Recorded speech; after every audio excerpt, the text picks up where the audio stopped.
Hey everybody, I'm Nick Layton. And I'm Leah Bottima. And we're the hosts of Were You Raised by Wolves? Each week we try to make the world a kinder, nicer place. Well, that's the idea, at least. I mean, we try.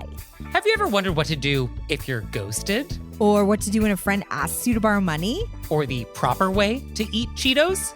You know, the big questions. So please find Were You Raised by Wolves wherever you listen.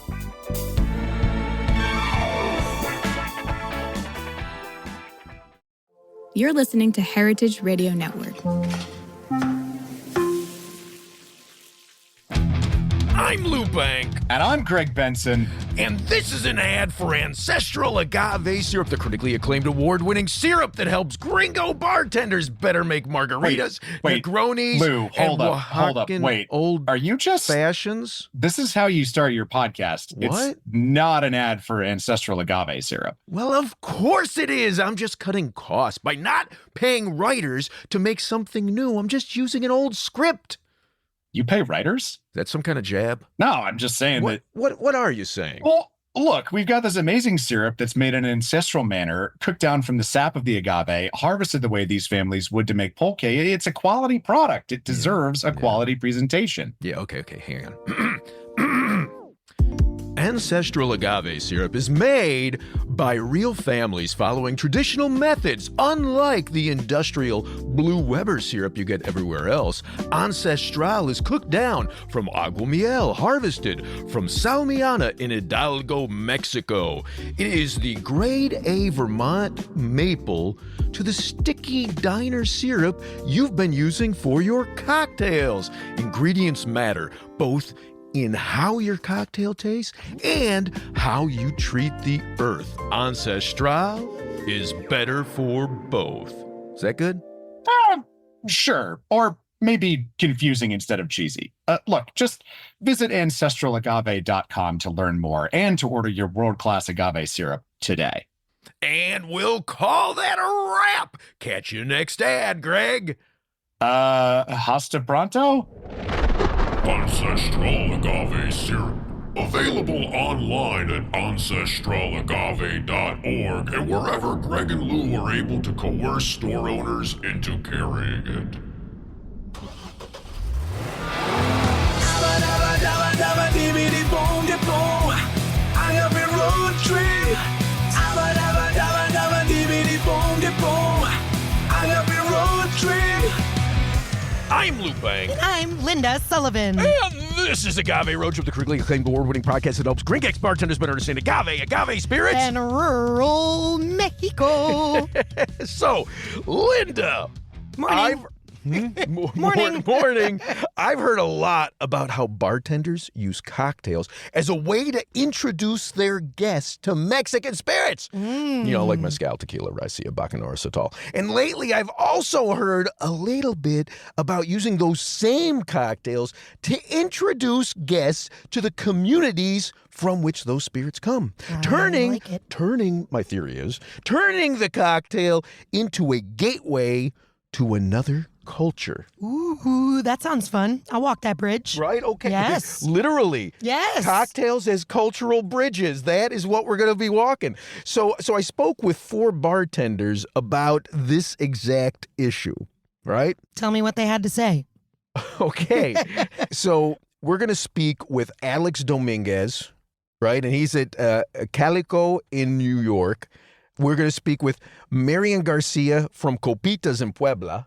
Right? Yeah. But we're going to start. And Denise Soto here in Chicago. You know, right. Denise. Yeah. 3 cheers for Chicago and 3 more for Denise. There you go. But we're going to start with Matthias Ingelmann from Cole in London. So let me just run this quote from Matthias.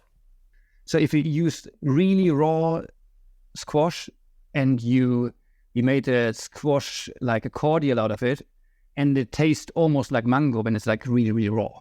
Or when you have celeriac and you pickle it in like a specific type of chamomile, like a vinegar. You pickle this celeriac, it gets almost like a pineapple, and then you can like grill it in a way, and like you can like really play around with it, and like have these like tropical flavors and like these memories of him from Mexico, and these normal flavor components that you use in Mexican cooking or Mexican drinking, but then have them based on British ingredients. What we're saying is that even if you have the most amazing guacamole recipe, let's say, if you make this recipe in the UK and then you compare it and go to Mexico and use the same recipe, it's always going to be better in Mexico. So we don't have a chance to compete on that level with Mexican food. So we try to do it in our own way, and we try to showcase British ingredients and try to almost like replicate the flavors and using other techniques and other ways of creating these like tropical and amazing Mexican flavors in food and drinks. And at the same time, creating like a bond and a connection between the UK and Mexico. I really like the way that he thinks about flavors. Right? Yeah. It's so intentional and like really thoughtful. Right.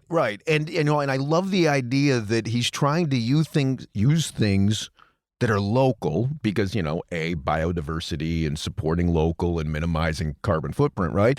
But B, that he's finding ways that you can, in essence, make things that aren't Mexican taste Mexican, rather than trying to reflect the ingredients and being true to the ingredients, which are never going to work because you can't really grow the avocados in London. Right.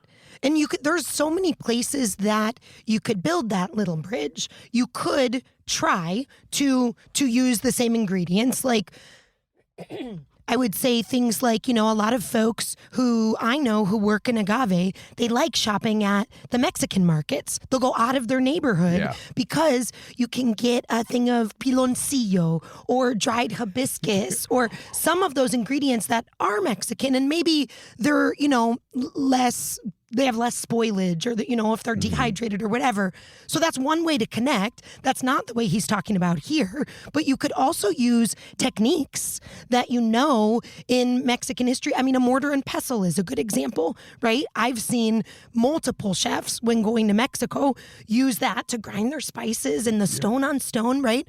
We can get that here. So we could pull that technique and try to create a bridge that way.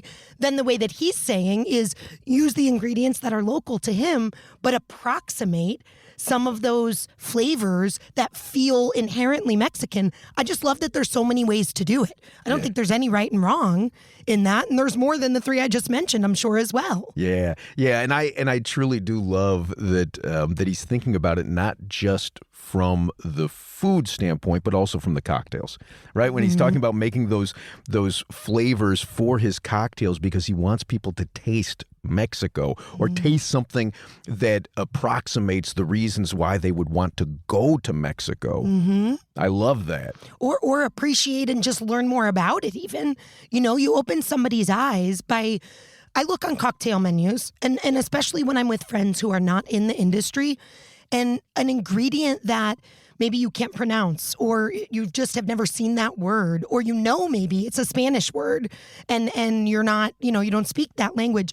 I like that those kinds of things create curiosity. Yeah. And then that's an opportunity for somebody to say, what is this? I think that nixta liqueur, where the bottle looks like a corn cob. Yeah. A lot of folks are loving that right now. Right. Since that came into the United States. Obviously, I'm talking just about Chicago, really. But oh no, it's everywhere. It is? USA. Okay. It's everywhere in Mexico. In my experience. Yeah. Oh, it is? They're using it in Mexico a lot, too? I see it all over in Mexico. Cool. Yeah. Well, I'm loving it. I think it's a great, fun product. And also what Matthias said about squash, I'm a huge fan of like vegetables and like air quotes weird, but like underused ingredients in the cocktail game as well. So he mentioned squash and using it raw and how that can approximate a tropical flavor. Well, this nixta comes in. You see Nixta on the menu. That's tricky. I just pronounced it two different ways, and I work with it all the time and try to honor the pronunciation. But still, it's like there's unfamiliarity there. So we see that. Then we ask about it. Now a door has creaked open for that bartender, that Gringex bartender, to say, oh yeah, I'm really into this ingredient. It's from Mexico. Here's how they make it. Corn is has been such a big crop in Mexico since the beginning of time, etc. Whatever you're going to choose as your connection. But I completely agree with the word you use to enter the episode, gateway. Yeah. That's what it is. The door is just like creak open, and then there's more stories back there. Yeah. And it's funny, as I think about my trips through rural Mexico, so often, particularly when I'm in the Mixteca for some reason, so often I'll roll up on a home, and there will be a giant, if I do it at the right time of year, just a giant pile of beautiful squash just sitting out front of the house. Right, like they had just harvested, and they're going to be eating that now for the next few months. And it's funny, like I don't think of squash when I think of Mexico, and I certainly don't even think of squash when I think of London, when I think of Britain. But there's one of those crossovers that I wouldn't think of, and that I certainly wouldn't think of when I think of cocktails. No, I wouldn't either. And that's part of what I love about vegetables and cocktails is that you wouldn't think of it. So you're walking in right away with that element of surprise. Like, wait, what did you say was in here? Squash? You can use that in cocktails, that kind of disbelief or novelty to it. I think those are fabulous conversation starters. Right on. So then let's move the conversation down to Mexico, right, with my friend Mariane Garcia. So she's the beverage director at this beautiful little cocktail joint in Cholula, Puebla, called Copitas, and they've got a really interesting. Wait, does she say it in the quote? Hang on.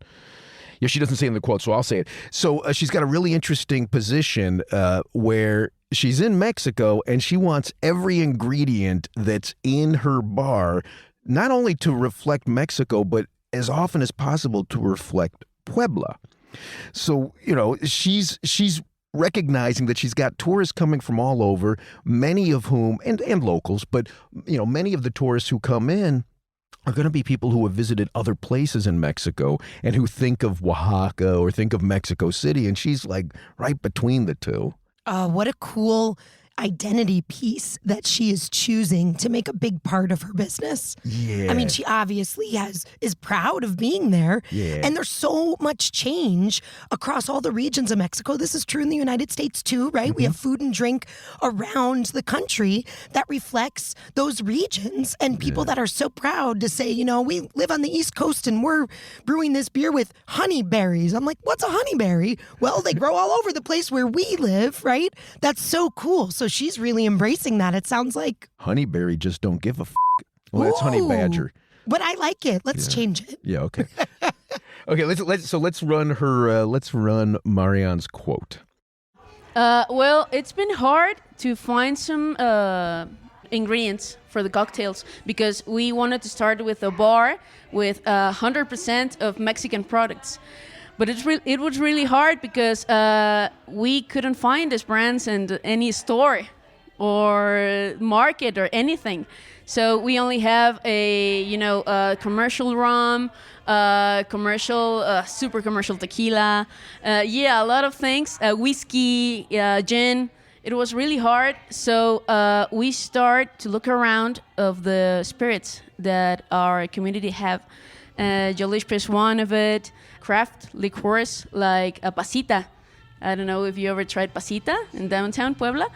Yeah, it's a really traditional liqueur, and we wanted to work with that, with traditional spirits, and that we know that Mexicans can like, because the taste that we Mexicans have, it's so sweet.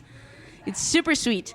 The michelada, even now, it's sweet. So, everything is so sweet. So it's been hard for us to find this kind of stuff that we can work with.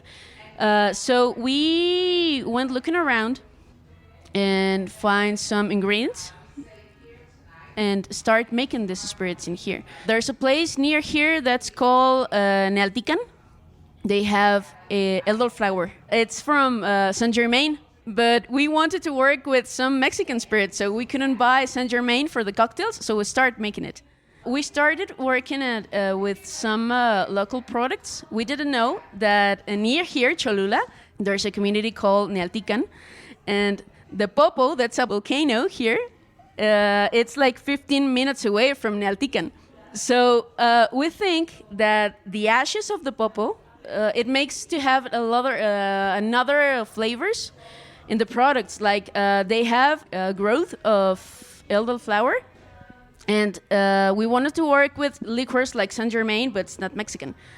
So we started making it with the elderflower from Nialtican that has a whole little different flavors, even though it's the same flower.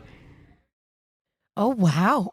So she's not only talking about the flavors and the fruits and vegetables that we add into cocktails, she's also talking about the base spirits that she's using, wants those to be hyper-regional. Yeah. Wow. Yeah, and it's interesting to me, too, when you compare what Mariane said to what we heard from Matthias, right, where he's trying to use the local ingredients to approximate something from Mexico. She's sort of doing the opposite. She's finding local products, well, actually not doing the opposite, doing the exact same. She's finding local agriculture, these flowers, that can approximate the flavor of a liqueur, Saint Germain, which I'm guessing you know something about.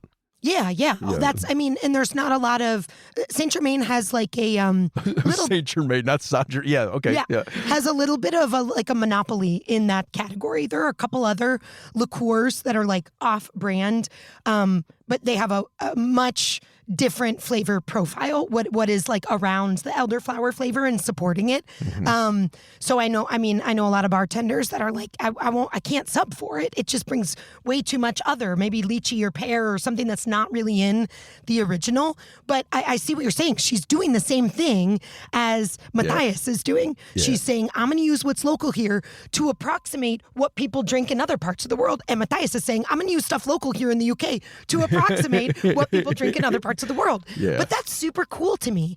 I struggle often with I don't have a lot of pride in being from the United States, and I'm Irish and Italian, and I'm somewhat connected to that heritage. But I am so curious when folks have a stronger connection to a sense of place, because it feels so muddy to me, not in a negative way, right? By now, 2024, we've borrowed techniques from here. People have been colonized from there. So it's without question, it's all mixed up already. Well, but do you really? I hear what you're saying. Yeah, and I get that you say you feel that way, but when you we're sitting here in our mobile studio in Chicago, and tell me that when I say jardiniere, when I say make it wet, make it spicy. Right, wet and hot. Make it wet, make it hot. Mm-hmm. You know what I'm talking about. 100%. And you can taste those flavors, right? You can taste those flavors. You can smell those smells without actually having them in your mouth and in your nose. I think we've got the same thing here. I think when you live amongst it so frequently, it becomes sort of background noise and you don't think about it. Maybe that's true. Yeah, there's a lot that I have to fit in this brain. So some of it has to go to the back burner sometimes, Sure. But the other thing that I want to put a fine point on here, there's two things actually about what Mariane said is, number one, anybody who's anywhere near Puebla should be stopping it at her bar to taste these liqueurs that she's making, because they are freaking outstanding. She makes this peanut butter liqueur that's a fat wash that is one of the most delicious things I've ever had. Ooh. And if you sweet talker, and I don't know if you know this about me, I'm pretty good at sweet talking, Linda. Oh, that's a really nice skill to have. Yeah. If you sweet talker, she'll sell you a bottle to go. I know. Gasps. I know. So I do that quite frequently when I visit her, which is quite frequently. But the other thing is, she said Yolishpa. She might have pronounced it differently. I was going to ask you I was going to say, what was that Y word you said? Yeah. Because I'm not familiar with that. Yeah, it's so interesting. So I was turned on to the concept of Yolishpa by this woman who used to work bars. I'm not going to name her because didn't get permission from her. She worked at bars here in Chicago, and she said, if you ever find Yolishpa, could you bring me some? I was like, if I ever found out what Yolishpa was, I'd consider it. And she described it to me as sort of a Mexican version of what's the spirit that used to make people hallucinate, and the sugar on the spoon? Absinthe? Yeah, that's it. She described it to me Nailed as sort it. of a Mexican, thank you, as a Mexican absinthe. But the way that it tasted to me and was described to me by Mariane is it's actually more of a Mexican version of chartreuse. And the story that I think she told me, maybe somebody else did, is that if we put our heads back to the idea of Cinco de Mayo, right, which was the Mexican troops defeating the French unexpectedly. And then a week later it all reversed. But they had that moment of victory. They had their underdog moment. Yeah, exactly. Those French troops went and hid out in like the northeast corner of Puebla, and Puebla's an odd-shaped state. So it's sort of a jungle territory in that northeast corner. They went to hide out there, and while they were hiding out there, they were showing some of the indigenous folks there their traditions, like making herbal liqueurs like chartreuse. And so they started making these herbal liqueurs locally. Yeah. Is this the birth of the Yolishpa? Is that how you say it? This is, I believe that's how you pronounce it. And this is what I was told. I've got no documentation to support it, but boy, I sure like the narrative. Yeah. And so what she sources, Mariane sources, is from that community. She sources from these two women. I want to say that they're sisters, but I could have that wrong. And one of the ladies makes a version that is sweet, and one makes a version that is bitter, which also, again, sounds very aligned with our friends at Chartreuse. And they don't taste, neither of them taste anything to me like green or yellow Chartreuse, but I find them both delicious, and I find, and they don't taste like absinthe to me either. And maybe it's just these versions, but I find them a really interesting liqueur. And on top of all of that, I just find the concept of Mexican liqueurs so interesting, and why we don't have more conversations about them is beyond me. Well, wouldn't you say that very few of them are exported to the United States?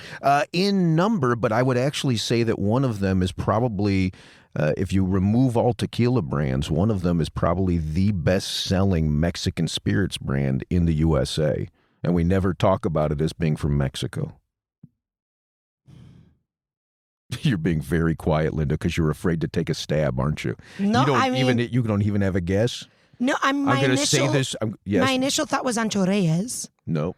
I mean, it's a good guess. It's a bartender favorite. Yeah, and but there's it's hard to find a place that doesn't have it. But I'm going to say this word, and you're going to go, "Oh my God!" Wait, do I know it? Yeah, you know it. Oh, you know it. And work with it. Everybody who listens to this podcast knows it, even if there are minors listening. listening. It's from Mexico? Well, we don't talk about it as it's from Mexico, but once I say it, you're going to say, "Oh, of course." Not Liquor 43? Nope, but you're getting closer. There's steam coming out of your ears. Steam coming out of your ears, Linda. Oh my gosh, what is it? Kahlua. Oh. Right? And nobody ever talks about Kahlua, the Mexican liqueur. I was getting really close with Liquor 43. Yeah, you were very close. Yeah. Anyway, we've gotten a bit off the track. I know. Sorry. No, Mariane. this is well, yeah. But so let's bring it back actually through the quote that I have from Nick Stevens. He's a writer and drinks researcher. Nick? So I think it starts at the mechanical level, right? When you drink, you have a different anatomical process than eating. The way your palates seal off the back of your mouth, it's already different. The process of drinking is already different than the process of eating, even just biomechanically. And then when you get to kind of the gastronomical side of it, food is often a mix of so many different ingredients and processes. You have to peel, you have to slice, you have to braise, you have to boil, you have to do this and that. Drinks often, not always, but all of the most important drinks around the world in human culture and gastronomy, they're usually just basically one ingredient. And they have this power of being pure and concentrated. And because of that, they're really good vehicles for the delivery of chemicals to the human body in a way that food is not. If I take a coffee cherry and I eat it, I'm consuming an amount of caffeine. Whether it's biologically available to my digestive system is another factor. But when I take a bunch of, you can see how much coffee you're actually consuming, how many individual beans you're consuming in a cup, and you put that in a liquid. It's a great vehicle for the chemical that is caffeine to enter the human body. And a lot of drinks are concentrations of the essence of some kind of usually plant matter. And that is something that separates drinks from food. And that is also because of their power to deliver these things. That's why they accrue such cultural significance. And that's why drinks sometimes, or often in history and around the world, have been used as currency because their value is irrefutable. Cacao has been used as currency. Wine has been used as currency. Rum has been used as currency. So the way we consume them and the purity of them makes them valuable and differentiates them from food, in my opinion. Wow, homeboy knows a lot about the science stuff of this. Yes, he does. Great job, my man. Right, and it brings us back to this concept that we started with, which is cocktails as cultural bridges, right? Food, when we think back to that quote from Matthias, right? He was talking as much about food as he was about drink. But when you think about what Nick has said here and how drink can carry us to a place faster than food can hit us with something chemically faster than food can. I think, again, that becomes more of the argument of that cocktail as the cultural bridge. Yeah, it's a really cool perspective, and this is fairly far out of my paradigm of things I know, all the gastronomy and the science stuff of it. But it reminds me, I bet Nick has read The History of the World in 6 Glasses. Have you read that? No, I haven't. No, well, shout out to Michael Dines, Little Conejo, because he's the one who recommended it to me when we were in Durango. And it's fascinating to see. It goes through coffee and tea, wine, beer, spirits, and Coca-Cola is the last one. Oh, of course it is. And it takes you through, you go way back to how all these things came about and sort of the drug quality of each of them and how they were folded or not folded as hard into society. And it's just, I had so many light bulb moments reading that. And that really, Nick, if you've not read this, please pick up a copy because this is going to be your jam, man. But I feel like if you haven't encountered that or that concept, that's a really good foundation for Gringex bartenders to think of beverage in that way, like how it can not only track history and teach us things about the changes in over generations, but also then tap into that cultural bit. And like we're talking about, be the bridge between different cultures or between the same culture 100 years apart. Yeah. Oh, that's an interesting point. Time traveling. Yes. Yeah. Via drinks history. Yeah. Oh, man. What was the hot tub time machine? Oh, yeah? So we just need like margarita time machine. I'm down for that. Okay. Yeah. I like that. So, okay. So then to get back to this idea of the cocktail as a cultural bridge, we actually have a quote. I intentionally put this last in our quotes because it comes from such a different angle. But Alex Dominguez at Calico Bar in New York, right, is doing the same thing, but in a very different way. So I'm going to let him explain it to you. Well, our bar is a Georgia O'Keeffe bar. We decided we wanted to, get a spirit that best represented, I guess, like Georgia O'Keeffe and everything she kind of did, and also kind of like the region where she was most known for, even though she wasn't from there. And that was the Southwest U.S., but also kind of like Northern Mexico, because in one way or another, the whole area is kind of like one big thing, And so we decided to do Sotol. I want to say Georgia O'Keeffe is kind of like our vehicle to get Sotol out into the audience here that we have.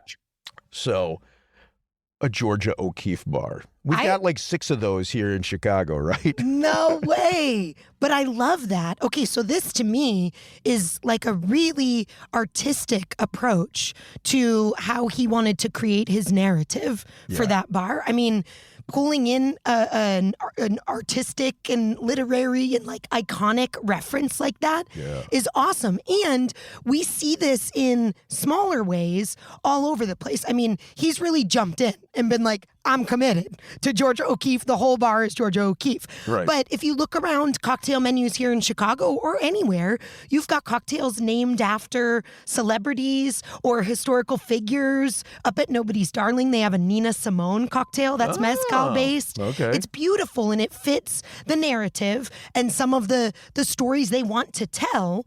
And again, to that point of curiosity, you order the Nina Simone because maybe you like the ingredients, but then as you're drinking it, you might, crack open a little neighborhood in your brain and be like, wait, who is Nina Simone? Or I do know Nina Simone and I love her work. Why did you choose her name for this cocktail, right? And now you're at a different conversation. You're at a conversation that's like one level out from the actual juice in the glass, right? The actual cocktail you're drinking. And that kind of conversation, so many of our Gringex bartenders, it's why they do what they do, is for that conversation. Maybe they're passionate about Mexico. Maybe it's not even particularly Mexico. It's just they're passionate about the storytelling that cocktailing enables us to do.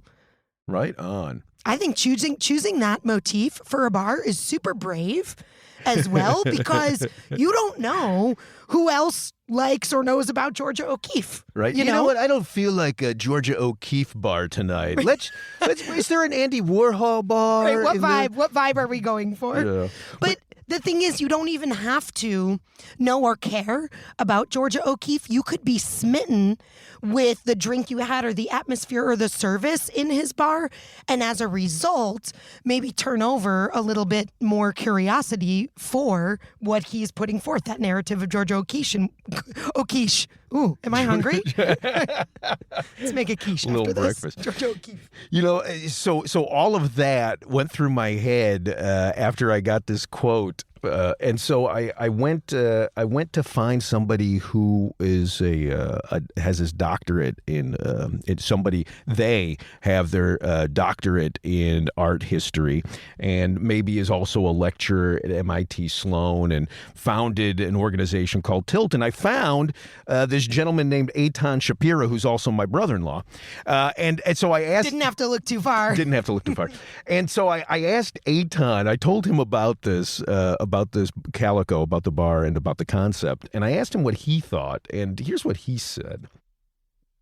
Well, I mean, as far as bridging, as far as connecting people and looking closer, Georgia O'Keeffe was all about looking closer. She was about like, let's look at this flower. What I see about a flower, well, if I can make a flower really big, then I can get the people in New York to stop, slow down, and see the way I see a flower. And so something about like making something bigger than what it is, or putting it in front of someone as a bridge, like we're going to have a drink and let's slow down. Wait, Georgia O'Keeffe, wait, slow down. Wait, Mexico, wait, southern, the whole region or the whole area, and just to look at it closer and to connect closer. And I think that's like the Georgia O'Keeffe-ness is just like often for me, it's just how do we look at that thing, that flower, which is like she talks about it often as like a relationship, like having a best friend. But, it takes time, it takes work, you connect with it, you do this, but you might just walk right by it. It's like, oh, there goes a flower, but then it's like, okay. And so that kind of bridge and connection to something greater is just elegant. Georgia O'Keeffe's life in many ways was a bridge between, even though she left New York to be in the Southwest, she was deeply connected to the art world in New York. And she was kind of one of the pioneers or first movers. I don't know if that word is useful anymore, but I think one of the first people to venture into a new area and create something that people wouldn't see in New York in that way. So she would like move from there, go to a new place and get, impact people back in New York. She would always go back and visit. And I think people would eventually come to her. And one of the places that we go to today in the Southwest to see art is her studio. And she kind of opened up the world in that way. She was one of a few people who in that time had opened up avenues to other places in which we can connect, but always back to New York. Oh my gosh, I could not be more obsessed with that than I already am. There's so much good in there. So for one, it makes me think of the Baylisses, how you have this white guy who is now a celebrity chef cooking, as he, puts it out there, authentic Mexican food. And everybody, all my Latino friends are like, yeah, thumbs up. We're good with it. But he went down, he's from here, went down, lived in Mexico for 10 years, brought, of course, his barbecue history and like where he lived and where he's from, brought that with him. And then on the way back, brought with him the things that sort of seeped in from living in Mexico for 10 years. And I think he achieves now like this reliability somewhat surprisingly because he's done that taking the place with him like Georgia O'Keeffe.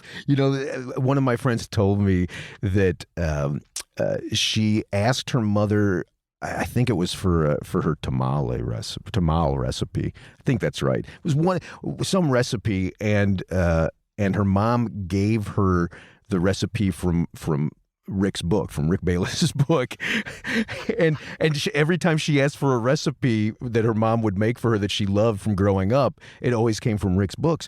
And so she said that she referred to Rick as her abuela. That abuelo. I'm sorry. No, abuela. Oh, as grandmother. Yeah. No, definitely. And so I thought that was just so endearing and so sweet. I'll run that by her if I assume that her family is Latina. Yeah. So her I guess I Latina didn't say mother is cooking this white guy's Mexican recipes. Yeah. And they feel like family recipes to her. That's kind of beautiful. Yeah. I love that. Yeah. Well, the other thing that really strikes me here, what was your brother-in-law's name? Aithan, about his comments are the connection. So for any of our Gringex friends who have listened to the episode where we talk about tasting and like being really slow and mindful, Aithan is touching heavily on that because his interpretation is that is the ish, that is the Georgia O'Keeffe-ness of Georgia O'Keeffe, is slowing down, seeing the beauty, looking at the flower, right? And this to me has always felt very un-American, is doing alcoholic beverage things slowly. Because we have a lot of binge drinking habits that are sort of, solidified in our culture. And I really appreciate slowness. And so I really like that he touched on that in addition to the concept of focusing on one connection, one, parallel between drinks or drink culture, your experience, and Georgia O'Keeffe or any, person that you could select that would be creating a bridge. But he's also kind of recognizing the mindfulness in that. Yeah, boy, this isn't really where I had expected us to go. I know, I just had to name it though. It's so beautiful. Yeah, but I think this is sort of the thing, right? And if you wrap your head around the idea of just the argument that you shouldn't be consuming tequila and shots, you should be sipping it neat, right? And slowly. If you wrap your head around this argument over batched cocktails because you need to take care of service versus hand making these cocktails and taking the time to do that, I think it comes back to this idea, and I'm horrible at this, but back to this idea that we need to slow down.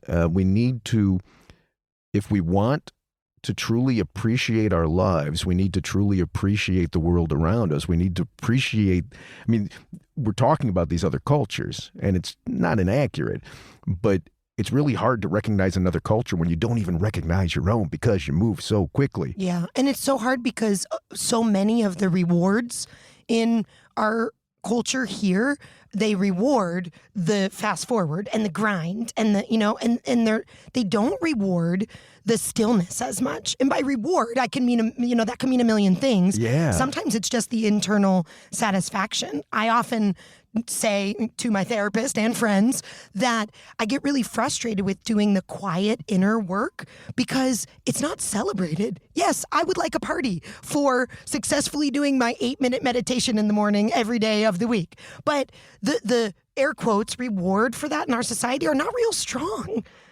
Well, or are they? It's a long game. It's a long game. Well, but you're not wrong, and everything worth doing is a long game. But I think this is literally what this podcast is about, right?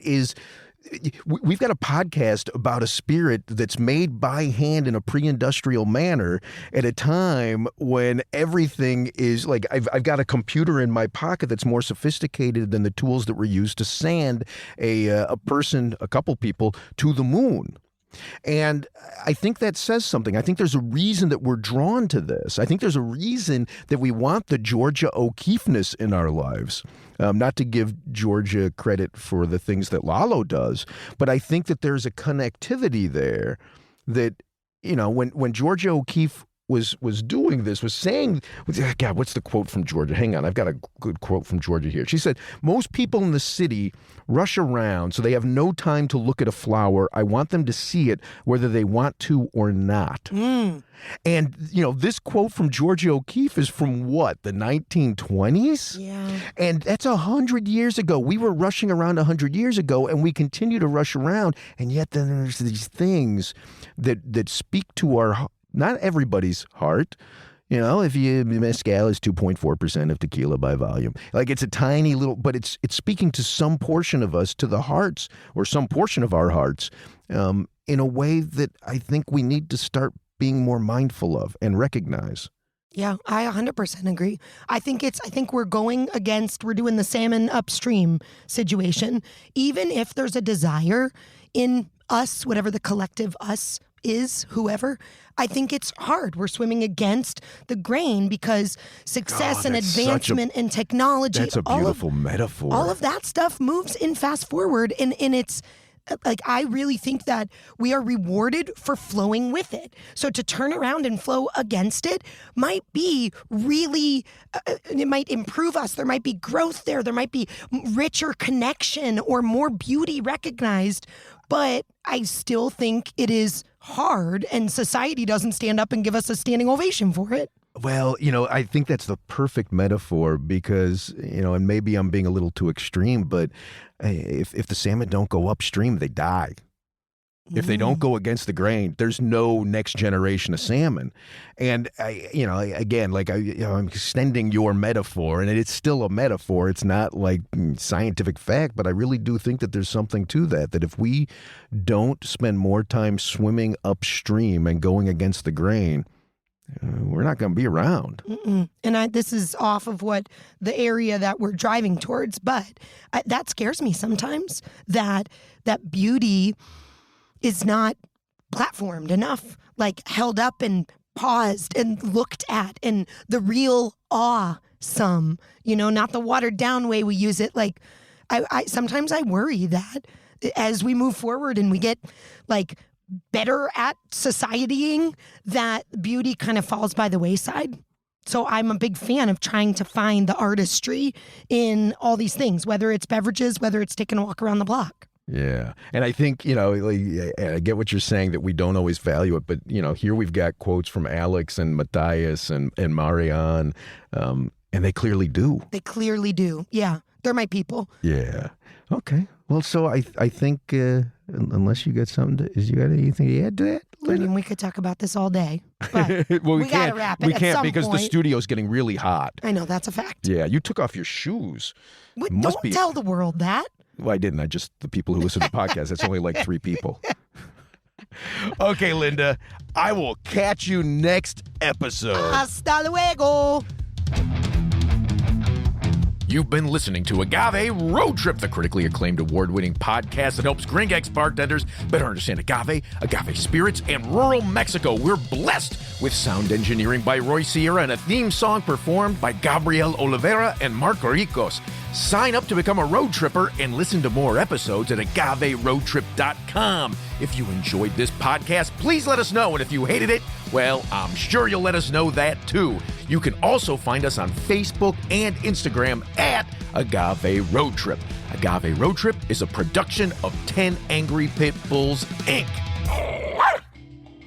Agave Road Trip is powered by Simplecast. Thank you for listening to Heritage Radio Network. Heritage Radio Network is food radio supported by you. For our freshest content, subscribe to our newsletter. To subscribe to the Heritage Radio newsletter, enter your email at the bottom of our website, heritageradionetwork.org. Connect with Heritage Radio Network on Instagram and Twitter at heritage_radio. You can also find Heritage Radio Network at facebook.com/Heritage Radio Network. Heritage Radio Network is a nonprofit organization using the power of educational storytelling about food to build a more equitable, resilient food system. Heritage Radio Network couldn't do that without support from listeners like you. Become a part of the world's most innovative community today. Subscribe to the shows you like, tell your friends, and please join the Heritage Radio Network family by becoming a member. To become a member of the Heritage Radio Network, click on the beating heart of our homepage. Heritage Radio Network can become addictive. Programming you hear on Heritage Radio Network might lead you to eat, drink, and listen to more programming on Heritage Radio Network. If you drink, please do not drink and drive. Drink responsibly, drive responsibly, eat responsibly too, and listen to Heritage Radio Network responsibly. To listen to Heritage Radio Network responsibly, wear protective earbuds. While wearing protective earbuds, do not drive, do not walk either. Sit in a comfortable chair. If that comfortable chair has a hard seat, please remember to stretch every 30 minutes. If you stretch every 30 minutes, please stay within your defined stretching capacity and consult a doctor who specializes in stretching. If you don't have a doctor, maybe Dr. Ryan Acock, the Cocktail MD, can help you out. Thanks for listening. Agave Road Trip out. Hey, it's Francis Lamb, host of The Splendid Table. Every week on our show, we talk about food and cooking and the meanings of food and cooking. We talk with the most interesting people in food about their techniques, their culture, and everything in between. Whether it's about how fried chicken took over the world or how Instagram changes the way people are actually eating. It's a food show where everyone is welcome. Come join us. You can listen to The Splendid Table wherever you get your podcasts.